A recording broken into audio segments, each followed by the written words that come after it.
Welcome to Michael, who is like God.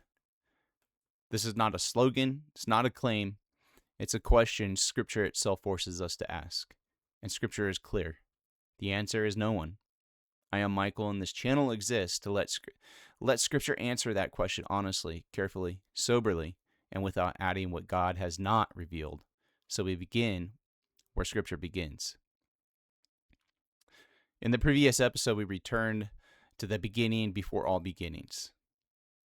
We saw that before creation, before time, before anything existed at all, there was Yahweh alone, one, self-existent, everlasting. Scripture presents him as the source of all reality, not part of reality itself. Now Scripture takes the next step, and it shows us what it means for Yahweh to be the source. It shows us creation. Scripture opens with words we all know well. In the beginning, God created the heavens and the earth, Genesis 1:1. Those words here mark a beginning. But we must be careful, because this isn't the beginning of God. It's the beginning of everything that isn't God. Yahweh doesn't enter time. Time enters existence. Yahweh doesn't change. Creation begins. Scripture tells us elsewhere, I, Yahweh, do not change, Malachi 3:6.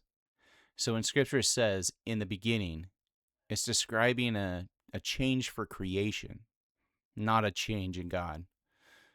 God remains who he is, immutable, which is just a fancy word for unchangeable. But creation comes to be. Scripture is very clear about how creation begins. God speaks. Again and again in Genesis 1, we read, and God said. And later Scripture explains, by the word of Yahweh the heavens were made, and by the breath of his mouth all their host. Psalm 33:6. And again, for he spoke, and it came to be. He commanded, and it stood firm. Psalm 33:9. Creation doesn't emerge slowly. It doesn't evolve from God. It doesn't come from pre-existing matter. Scripture says, plainly, what is seen was not made out of things that were visible. Hebrews 11:3. This means creation comes into existence by command. God speaks, and reality begins.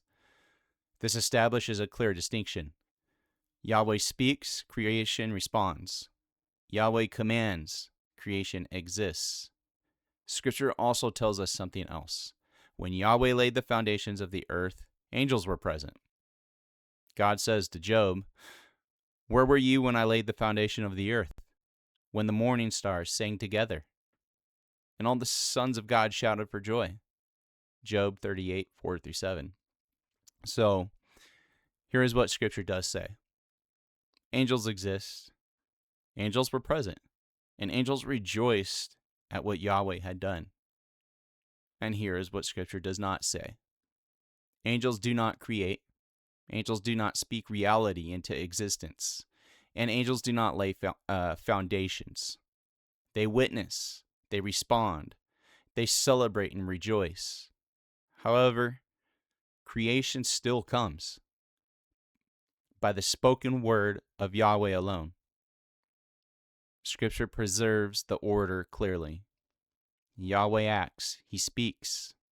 Creation begins. Created beings rejoice. And angels are part of creation, not partners in creation. Scripture doesn't leave us guessing about why creation exists, but it is careful about how it answers that question. God does not create because he lacks something. He does not create because he is lonely. He does not create because he needs relationship or glory. Scripture says, everyone who is called by my name, whom I created for my glory. Isaiah 43:7. And again, the heavens declare the glory of God. Psalm 19:1. And notice the order. God does not gain glory from creation. Creation reveals his glory. Scripture makes this even clearer. He is not served by human hands as though he needed anything, since he himself gives to all mankind life and breath and everything. Acts 17:25. So Scripture draws a firm line. God gives, creation receives. God is complete, creation depends.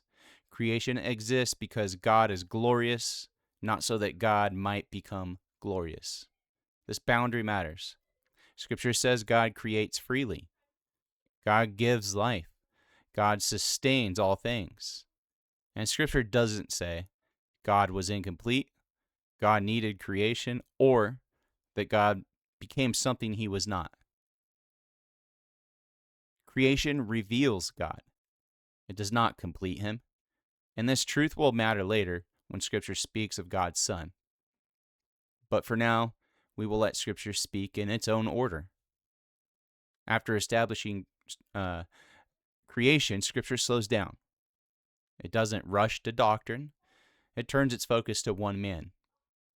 Not a man created from nothing, but a man formed, and then a woman fashioned, and then humanity that is begotten. Those distinctions are deliberate, and they will shape how we understand everything that follows.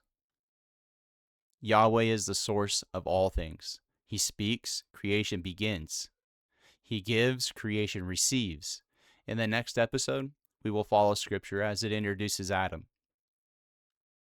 and the different ways life come into existence. Until then, let Scripture speak, let God be true, and let the beginning remain the beginning. Again, I'm Michael, and thank you for listening.